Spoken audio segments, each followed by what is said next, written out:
عزیزان گرامی، یہاں پر بھی ایک پیغام دینا چاہتا ہوں، کبھی بھی یہ سوچ کر مجلس اعضا کے لیے گھر سے باہر قدم نہ نکالیے گا کہ حسین کا تذکرہ ہے، فرزند زہرا کا تذکرہ ہے، کربلا والوں کی یاد منائی جا رہی ہے، نہیں، بلکہ غور و فکر کرنا ہوگا کون پڑھ رہا ہے، کیا مل رہا ہے، یہ جو وقت جا رہا ہے حاصل کیا ہو رہا ہے۔ یہ میری بات نہیں ہے، پروردگار نے قرآن کریم میں بہت ساری باتیں کہی ہیں جس کی تعویل کی گئی ہے۔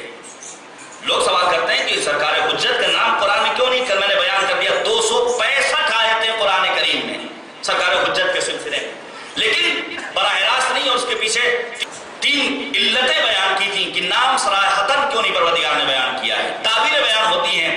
ہمارے اور آپ کے تیسرے امام حضرت امام حسین علیہ السلام،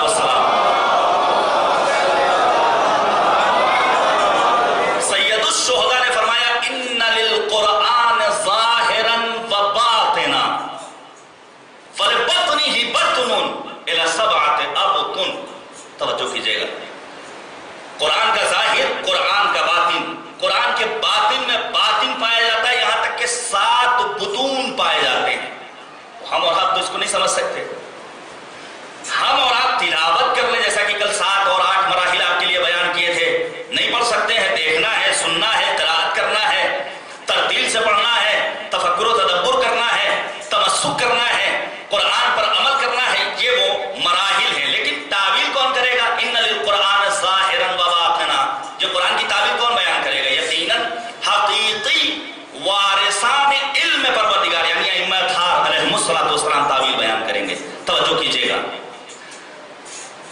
پروردگار نے قرآن کریم میں آواز دی فَلْيَنْظُرِ الْإِنسَانُ إِلَىٰ طَعَامِهِ، انسان اپنا کھانا دیکھے۔ اس کا ترجمہ کیا ہے؟ فَلْيَنْظُرِ الْإِنسَانُ إِلَىٰ طَعَامِهِ، انسان اپنا کھانا دیکھے۔ کیا مطلب؟ تفسیر بیان کرے گی کہ انسان کھاتے وقت دیکھے کہ پڑوس میں کوئی بھوکا تو نہیں ہے۔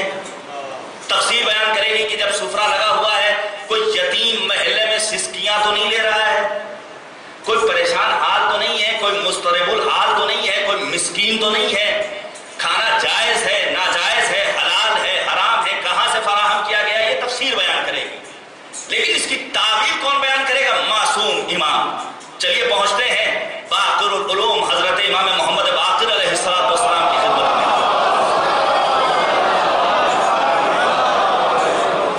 مولانا امام باقر نے اس کی تعبیر بیان کی فَلْيَنْظُرِ الْإِنسَانُ إِلَىٰ طَعَامِهِ، اس کی تعبیر بیان کی فَلْيَنْظُرِ الْإِنسَانُ إِلَىٰ مَنْ يَتَعَلَّمْ عِلْمَهُ۔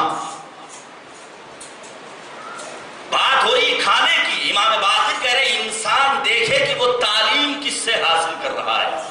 میں ایک پیغام آپ تک پہنچانا چاہتا ہوں، بزرگوں سے دعاؤں کا خواہاں ہوں۔ پروردگار کہہ رہا ہے کہ اپنے کھانے کو دیکھو۔ امام باقر اس آیہ کریمہ کی تعویل کر رہے ہیں کہ انسان دیکھے کہ وہ تعلیم کس سے حاصل کر رہا ہے۔ اب یہاں پر سب سے پہلے والدین کرام ایک پیغام دینا چاہتا ہوں۔ ہم اور آپ ناز کرتے ہیں کہ ہمارا بچہ کانوینٹ اسکول میں پڑھ رہا ہے، ٹیوشن فیس اتنی دے رہے ہیں، اتنی سواری کا پیسہ خرچ ہو رہا ہے، اتنی اس کی ماہانہ فیس جا رہی ہے، اور اس کے بعد نالا نظر آتے ہیں، کہنا نہیں مانتا ہے، واجبات نہیں انجام دیتا ہے، بے دینی پائی جاتی ہے۔ پروردگار کے اس منتخب بندے باقر العلوم نے آواز دی پہلے یہ دیکھو کہ تعلیم کس سے حاصل کر رہے ہو، تعلیم کس سے حاصل کر رہے ہو۔ اگر اسکول بھیجنا ہے تو پہلے گھر کے ماحول کو دیندار بناؤ۔ توجہ کیجئے گا عزیزان گرامی، با تربیت بچے کو اسکول کے سپرد کرو گے تو وقت کا عظیم اور رہبر بن کر نگاہوں کے سامنے آئے گا۔